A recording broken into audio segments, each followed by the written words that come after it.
Assalamualaikum, teman-teman yang baik hati.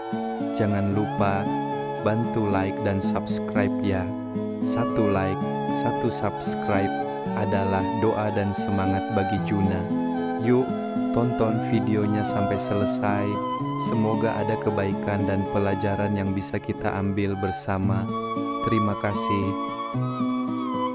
Di sebuah desa terpencil yang dikelilingi hutan lebat dan pegunungan berkabut, hiduplah seorang anak laki-laki bernama Raka.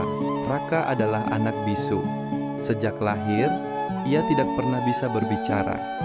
Namun yang lebih menyakitkan dari kebisuannya adalah kenyataan bahwa ia hidup sebatang kara. Ayah dan ibunya telah lama meninggal karena sakit. Tak ada sanak saudara yang mau mengurusnya. Sejak kecil, Raka belajar bahwa dunia ini keras pada anak yang tak punya siapa-siapa. Setiap pagi, Raka bangun di gubuk reot peninggalan orang tuanya. Atapnya bocor, lantainya tanah. Ia mengais kayu bakar, memungut sisa sayur di pasar, dan kadang hanya minum air sungai untuk menahan lapar. Penduduk desa sering memandangnya aneh. Ada yang iba, tapi lebih banyak yang mengabaikannya. Karena Raka bisu, ia sering disalahkan. Ketika ayam hilang, ia dituduh. Ketika kebun rusak, ia dimarahi. Raka hanya bisa menunduk, menggenggam bajunya, dan menahan air mata. Tak ada suara yang keluar dari mulutnya, tapi hatinya selalu berteriak kepada Tuhan. Suatu hari, saat hujan turun deras, Raka mencari tempat untuk berteduh, hingga tersesat ke Gunung Larangan, tempat yang dipercaya warga sebagai sarang makhluk mengerikan, naga. Raka menggigil kedinginan, perutnya kosong, tubuhnya lemah. Di sebuah gua besar, ia duduk memeluk lutut. Air matanya jatuh satu persatu ke tanah. Tiba-tiba, tanah bergetar. Udara menjadi panas. Dari dalam kegelapan, muncul seekor naga besar bersisik hitam keemasan. Mata naga itu tajam, namun tidak marah. Raka gemetar ketakutan. Ia menutup wajahnya, siap menerima kematian. Namun yang terjadi justru membuat waktu seolah berhenti. Naga itu berbaring di depan Raka, lalu menundukkan kepalanya.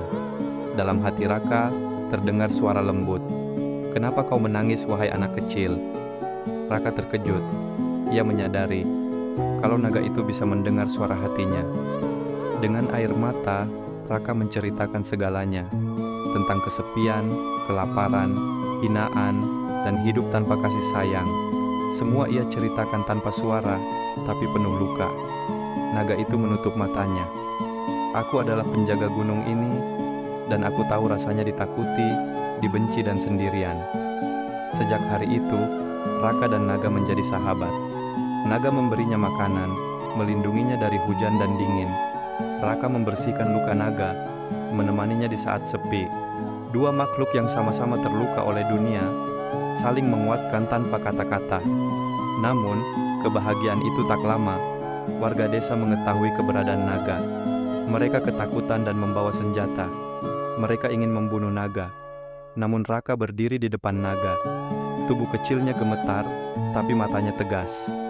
Ia merentangkan tangan, melindungi sahabat satu-satunya. Penduduk desa berteriak, "Minggir, itu monster!" Raka menangis.